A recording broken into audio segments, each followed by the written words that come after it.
How we doing, everybody?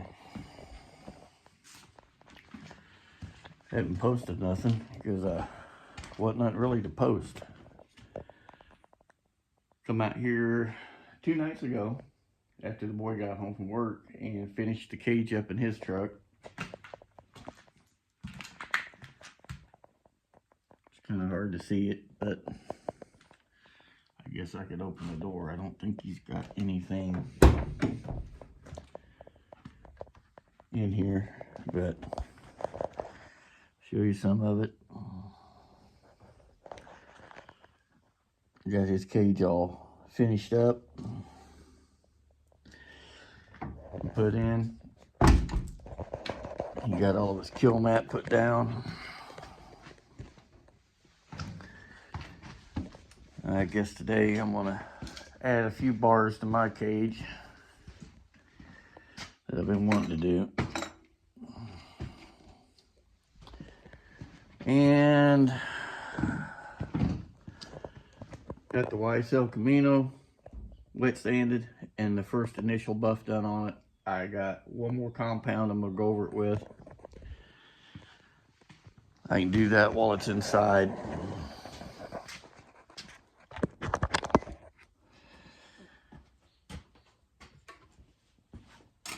Old garage ain't the best, but it's roomy. I got heat, and it gives me an area to work in out of the weather.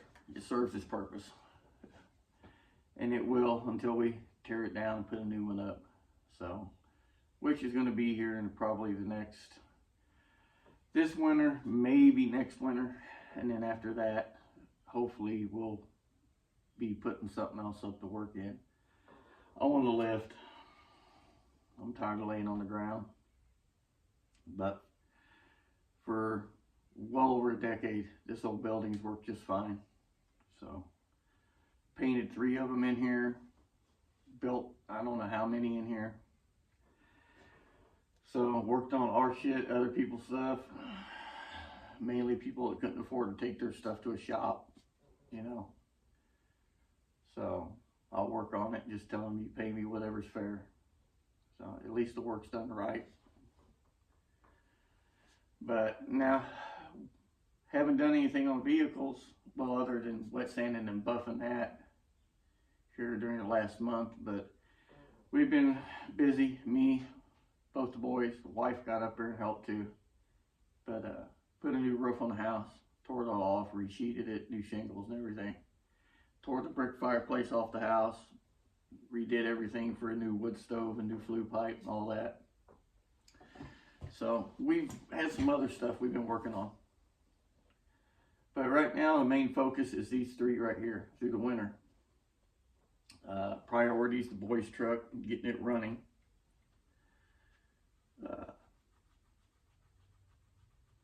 So gotta get that done. He went out last night and run the camera on the big end for a little 9-car shootout. So he got home real early this morning, about 6. He's in there asleep. But I want to get his truck running, and I want to get the El Camino put back together as the next one. Then in between those 2, I'll work on this, because I want this one done by May 1st. The other 2 I'd like to have done it by the beginning of April. So, and then once I get the El Camino put together, I'm going to redo all the suspension under it, new brakes, new steering box, do a bunch of work on it, get it whipped into shape for my wife. My little truck, we never got to race it, and honestly I didn't want to after we took it out and did quote-unquote testing on it. Good thing was the truck goes straight, the truck hooks, the truck does all that, but it needs some help in a few other areas. One of them was, I learned real quick that 6 BTM MSD box wasn't going to cut it. It just would not work for what I was wanting to do. So I started looking at what we could switch over to. And, you know, something where we can make really good power. You know, it's going to handle everything I wanted to do. So we borrowed a 6AL2 programmable box and put on it where I could build a boost retard curve. You know, I could start pulling timing at 1, 2, 3, 4, 5, wherever I wanted, and I could start pulling from here to here, and night and day difference. So at that point, I made up my mind what I was going to do, and I just ordered a, we've already got it here now, but we bought a Digital 7 programmable box for it. And of course, I already had a 3-bar map sensor that we used with the 6AL2. I bought a new map sensor. So that's what we're going to run on it, new coil.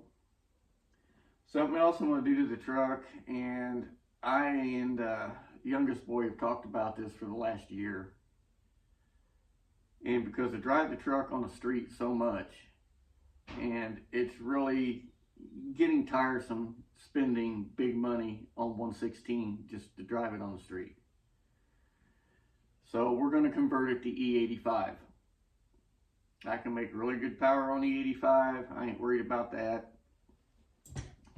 I've already shipped my carburetor back to John Bittler at IRD. That's the man that built it originally, to have it converted, or whatever he can use of it, to convert it to E85. We shipped it off, let's see, 2 weeks ago this past Thursday. He got it the following Tuesday, right before Hurricane Milton hit down there. The day before, he got it about 12:30 on a Tuesday. And I sent him the carburetor, all the information he wanted on his sheet. He wanted me to fill out a new sheet on the truck, a copy of the sheet that he shipped the carburetor with originally, and a cashier's check to pay for all of it. And I put all the paperwork in a plastic envelope, taped it shut, put it in there with the carburetor, padded it all up, taped the box all up real good, and shipped it to him in the quickest way I could, which was UPS. And I'll tell you now, anything goes to Florida or California, it's like 3 times as much to ship it. I don't know why, but it was $80 to ship a carburetor. Isn't it real? So, but as soon as he got it, he texted me, took pictures of it, sent it to me, said, hey, I got the check, I got the paperwork, got the carburetor, it's here, it's with me. He said, we'll get going on it. So we're changing the ignition box, which is going to be a big improvement. Putting it on E85. I run a ProStar 500 pump on this. And in theory, it would work, but I plan on putting about 30 pounds of boost to this thing. And that's what I was wanting to creep up on, but there was things that just wouldn't work. So, you know, that BTM box had so many limits on the timing and what you could do with it. I mean, we were getting to the point where I almost had it locked out damn near at 40 degrees initial and pulling it back. So, pushing the truck a little bit, getting up like that.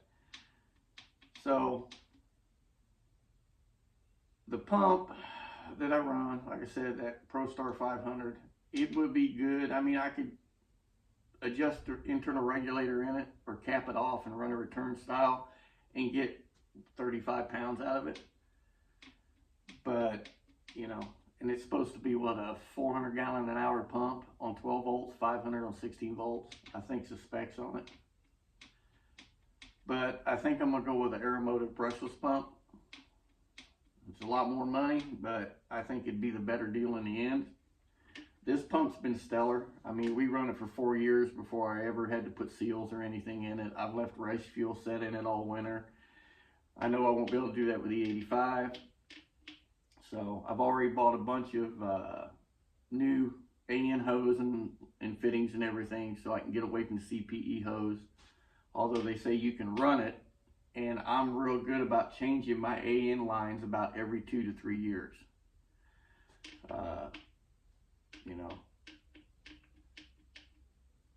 I make a vinyl, print it out, wrap it around it, I put the date on it. So I know when I changed them, because I go to sleep, wake up, and I forget when I did something. Like I tell the kids all the time, they ask me about something. I'll say, oh shit, I've slept since then. I don't know. I can't remember. But I think that's what we're going to do, is go with the Aeromotive brushless pump with it. At the same time, I'm going to repaint the truck over the winter. I don't know if I'll pull the doors off or not. Once I pull the fenders off and the hood and the wiper cowl and pull the core support out, because I'm going to paint and clear the core support too. If I can get in here to the hinges and everything like I did on the OBS truck, I won't pull the doors off of it, because I just put new pins and bushings and everything in this thing like 2 years ago. Stainless pins and everything. And I just don't like messing with taking doors off. It sucks. So, I mean, these are pretty much self-aligning. All you do is beat the pin back in and that's it. There ain't a whole lot you can do with them. You can't like adjust the hinges or anything on them. But I'm gonna get in here and pull my seat brackets out and pull the carpet back. I got a bar I want to put in here and a couple smaller ones to mount my new electrical panel behind the passenger seat. I've gutted the entire dash. I've pulled all the wiring out of the truck, unhooked everything and pulled it all out. So we're going to put new gauges in it. I'm going to put the glove box door back on it because I don't need anything over there. And then where the radio goes, what I'm going to try to do is use a Windows 11 tablet computer and mount it right there. It's like a little 10-inch one, and keep it permanently hooked to the MSD box. That way I don't have to have a laptop plug into it, and then over time you're wearing plugs out and all that. I just ain't gonna do it. So, and I've already got the adapter I need to go to USB anyway, from a company called IO Gear. It's like $19 on Amazon. It's a GUC232A is the model number. That works with Windows 10 or 11 with any of those programmable MSD boxes. I think it's sitting over here, matter of fact.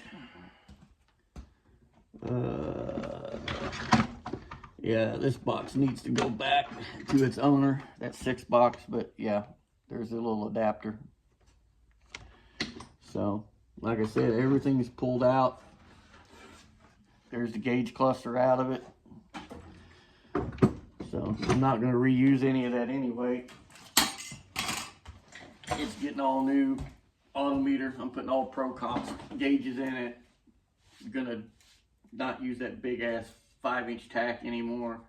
I'm just going to put a 3 3/8 or whatever they are tack and the GPS speedometer in it. And I've got all the gauges here except for I've got to pick up an electric water temperature gauge. I don't want a capillary tube anymore. So we'll go to the electric sending unit. Still run the manual oil pressure. Still run 2 of them, front and back of the block. But I'm only going to run 1 temperature gauge this time. So, to get the dash all put back together, I found a set of S10 aftermarket door panels in the right shade of gray to match the rest of the interior, that don't have the big door pocket on the bottom of them, so they won't hit my door bar. This truck had a mint set of the cloth carpeted gray door panels, and I didn't want to cut them up. So I put them in trash bags and put them up for a rainy day. And then I did put new carpet and everything in it. I built my seat brackets.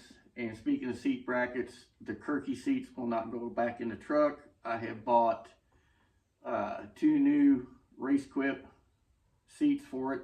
Something that's a little more comfortable. Because again, like I said, I drive it on the street all the time. It's licensed, it's insured, it's all S10, you know. There's no fiberglass panels or anything on it. And then the steel hood, I'm even going to leave it on it. I've come up with an idea to trim that hole out and make it look nicer, that I cut out and finish it out. And we're just going to leave it like that. So, plus 2, by the time I do what I'm going to do under the hood, that 6-inch hood I got is not going to fit. That, in fact, I've never been a fan of them laying against the windshield. I think the older I've got, I just get tired of trying to look over the top of that stuff. You know, I've got a 5-inch cow scoop that would fit this hood. I've got an 8-inch carbon fiber cow scoop that would fit this hood, which is absolutely hideous looking on this thing. And then I've got a hardwood pin-on hood that's 6-inch. And I don't know. I think I've grown tired of the cow hood scoop thing. I've usually had a cow hood on everything I've ever owned. They always look good, they're classic, but I've just grown tired of it. So that way too, if something happens and I need to get the hat off real quick, I can just pop the wing nut off and pull it off. I don't even have to open the hood. But I think today I'm going to come out here and get the seat brackets pulled loose so I can pull the carpet back, get that bar put in I want to put in across there, and the 2 smaller ones to mount the electrical panel to. I'm just going to use some 1-inch square tube and go between the seatbelt bar and the one that goes across the floor, and possibly hit one of the strut bars with a mount and get them all put in, get it painted, and then mount the electrical panel. And most likely go ahead and wire the truck first before I paint it. That way I'm not leaning over it, because I have a bad habit. I wear overalls a lot. As an old man, they're comfortable. Your shirt's always tucked in. And all the buckles and stuff, you get up against something and it just scratches the shit out of it. So I think it's about time to have the wife go down to the local thrift store and get me a bunch of blankets, and I can cut them up and make covers, fender covers or something out of them. That's usually what I do. So, and then when they get dirty or whatever, you can just throw them away and go down there for a couple bucks and buy a couple blankets and cut them up and use them again for fender covers. So, and then when the glass guy comes out to set the windshield, new windshield and new back window in the El Camino, I'm going to have him pop the windshield out of this truck because it's cracked anyway. It needs to be replaced. And it'll let me paint all down around in there and get that cleaned up, so I'm not trying to tape off around the windshield. I hate taping off around anything. I'll pull the door handles, the keys, things out. I've already took the mirrors off. I'll pop all the window felts off of it because it needs new ones anyway on the outside. And I got the new window felts. I got new ones to put on the door panels just in case they don't have them on it. I ain't even took them out of the box and looked at them. I just picture online. And then I got new window track felt to go in the door. So and it sounds like the neighbor dogs are starting to shit with my dogs. But that's the game plan for this one. I'm going to put it on the 85 and update the ignition system, change the fuel pump on it. I've already got the regulator I want to use. It's got 4 outlets to go to the 4 inlets on the carburetor because it'll be a dual needling seat set up this time around. So, but I did put a roll pan on the back of it before we started painting it, welded it all in. And then that little piece on the top that goes in and goes up, and you're supposed to screw it to the bed or whatever, the back of the bed. I cut that lip off, and that flat part, I'll radius it around a piece of pipe. Just take your time, bend it down, and start to hammer it back over. And you can put it on there and close that gap between the tailgate and the roll pan down to like just under 1/4 of an inch, and the tailgate will open, and it gives that extended piece of the tailgate something to swing into so you can open the tailgate. Most of the time you put a roll pan on something, you gotta let it way down and the body lines don't line up right, or you gotta butcher the shit out of it to try to get it to fit right. So that, or the tailgate hits it and it won't open. But yeah, I think I'm gonna finish my coffee this morning and get busy pulling this thing apart so I can get this bar put in there and my 2 little bars to mount my panel.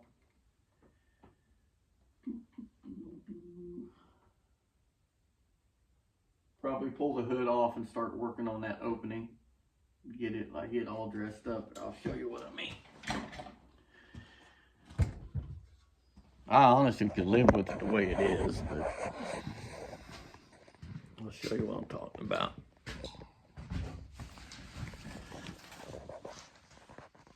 This. I think what I'm going to do is come in here and bring some metal up about 1 inch and then come off the top of it and bring it down this way, kind of like a isosceles triangle, and just bring it down to every one of these points all the way around it. I'll weld it all up slowly where I can fill everything in with weld rather than smearing it full of body filler, and get it all cleaned up that way, and maybe put a little skim of filler over it. Not much. I don't like using body filler at all. When I did the roll pin and I welded it in, I'd weld it, flap disc it back, take the welder, go back in, flap disc it till I got it smooth. So I'll probably skim it with just a little filler, but not nothing enough that it'd be about as much filler as the front cover of a matchbook. That's all that's going to be in it. So I have no rust to deal with. I've got one little dink in that side where the grandson just barely bumped the side of the bed with the push bar on his 4-wheeler and put a little mark on it, a little dent. I can dolly that back out and fix it. But there is 0 rust on this truck. Never has had any. And when we put it together this last time, I went and bed linered all up between the inner and outer bed sides, all up in there. Bed linered the whole bottom of the bed, bed linered the bottom of the cab. So I almost used that textured paint that I sprayed the bed with, but I wanted something that was a little more protective. And then take some WD-40 and get all the rubber off the back of the bed, because it's got quite a bit on it. I already scraped it out up inside. I had probably 3/8 of an inch of rubber all up in the wheel arches. I cleaned all that out. But they hadn't put a new set of slicks on it because these are already wore out. I wore them out just testing the truck. So we tested on a 275 drag radial, and we tested on a Mickey Thompson. So, and I ain't worried about. The whole thing is, when we take this thing out to race, I'm just doing it to have fun. That's it. I don't care about winning, losing, or any of that. I just want to go out and have fun. So my competitive side is long gone. Those years are behind me. Now, the boy's truck, on the other hand, he wants to get competitive with his. I'll help him all I can. And that little truck of his should run pretty good. He threw the bank at that LS when we put it together. So he's running the same FTI transmission I'm running. He's got my old converter for now. So my old Mazir water pump, remote pump. My old 4-core radiator, my 11-inch spow fans, all of that I donated to him. Wastegates, blow-off valves, all of that I donated to him. It worked fine. I just upgraded everything. So, and let him get his out, get some seat time in it, and as he starts to get comfortable with the truck, we can start upping the power on it and start maybe upgrading some of the stuff. So, but they both should be ready come spring.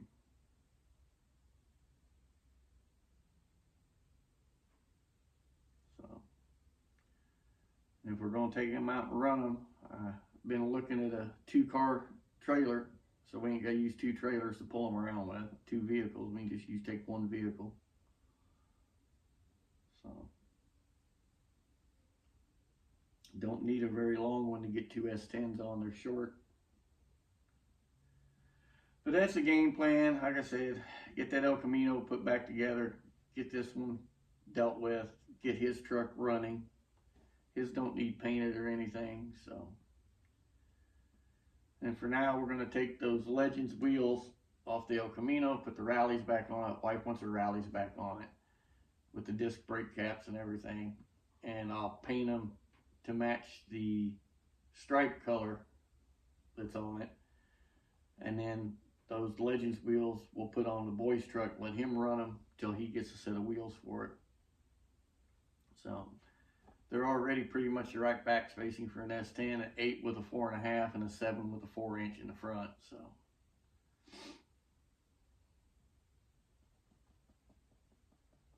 and then when he's done with them, I'll probably run them on my truck as street wheels. That way I can take my Kaiser wheels off of it and I don't have to run them on the street.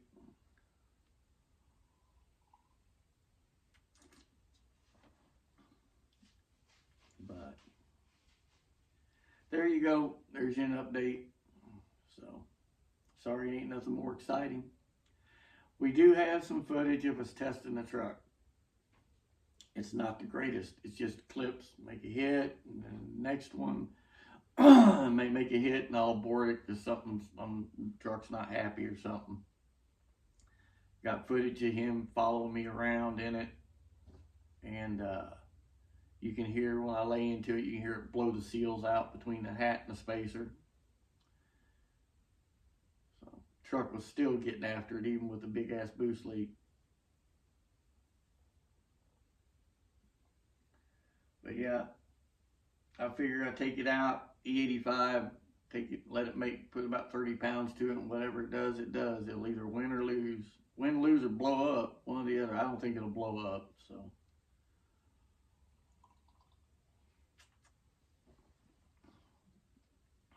I put 22 pounds to it, and it didn't even bat an eye, so.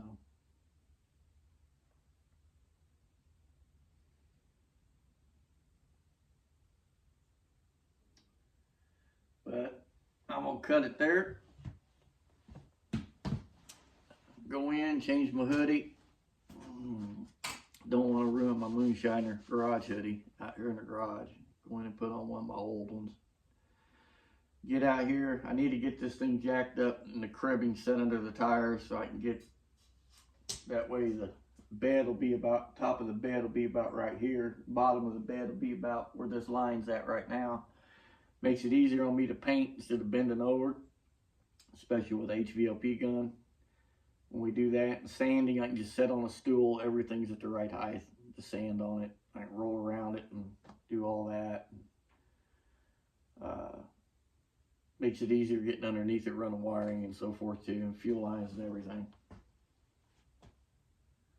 If I had a lift, that'd be nice, but I don't have the luxury of having one yet. Someday. Someday. There's one of them gaskets right there. This is what I ended up using. It's a Felpro. I think it's a 2104 is a part number. It's a thicker air cleaner gasket. It's composite with a stainless steel center in it. And I took a 2-inch spacer that I got from ProCharger. It's got a lip on the top of it. And I fitted it to the Holley hat. I had to take die grinder and radius the hat a little bit, but I fitted up in there, welded it all the way around on the inside, and then I put this down on there. And it's thick enough it seals, but yet it's thin enough it drops over that raised portion of the carburetor where the air cleaner goes, and the hat can still drop down over it as well. You tighten it down, and we haven't had any more issues with it trying to blow a seal out.